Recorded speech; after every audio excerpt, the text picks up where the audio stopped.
हाय हाय, फलस्तीन के हालात आप देखो, आंखों से आंसू आ जाते हैं। हॉस्पिटल के ऊपर बमबारी की गई, बेचारे हॉस्पिटलों में जान बचाने गए थे। 500 से ज्यादा लोग उस हॉस्पिटल के अंदर एडमिट थे। बमबारी की गई और फलस्तीन के शहर गाजा में उस हॉस्पिटल के 500 मुसलमान मरीज मर गए। अल्लाह को प्यारे हो गए।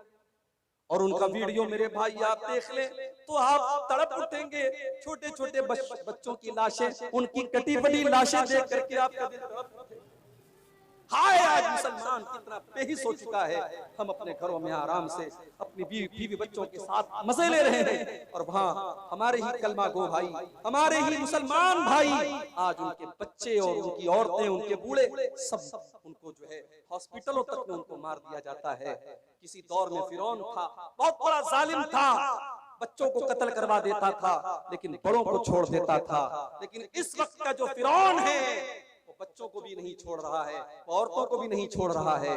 और दुनिया वाले सिर्फ मजम्मत कर रहे हैं, कंडेम कर रहे हैं, निंदा कर रहे हैं, करारदादें पास कर रहे हैं।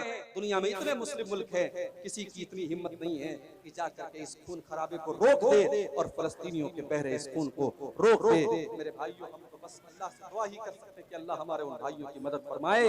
मेरे भाइयों, हम और आप बिस्तर पे सोने जाते हैं तो ये उस उम्मीद में जाते हैं कि सुबह सो करके उठेंगे, मगर फलस्तीन का हमारा मुसलमान भाई जब सोता है तो इस बात की कोई गारंटी नहीं होती कि रात में न जाने कौन सा हमला होगा और कौन सा रॉकेट आएगा और कौन सा मिसाइल आएगा और उनके पूरे घर को तबाह कर देगा और उनकी लाश बिछ जाएगी। मेरे भाइयों, उनके घरों के मलबे के आगे बैठकर एक 8 साल के बच्चे ने आयतल कुर्सी पढ़ी है। वो वीडियो भी देख करके हमें हैरत होती है कि उस कौम के बच्चे आज भी अल्हम्दुलिल्लाह उन्होंने अपने घर को खोया है, अपने माँ बाप को खोया है, अपनी जानें गंवाई है, मगर अपना ईमान नहीं खोया है। हमें अल्लाह की जात से पूरा यकीन है उन मासूम बच्चों की जानें बेकार नहीं जाएंगी, उन शहीदों का खून बेकार नहीं जाएगा और एक दिन अर्ज़ फलस्तीन उन जालिमों के पंजे से निजात पाएगी और मस्जिद अक्सा उन जालिमों के पंजे से आजाद होगा इंशाअल्लाह।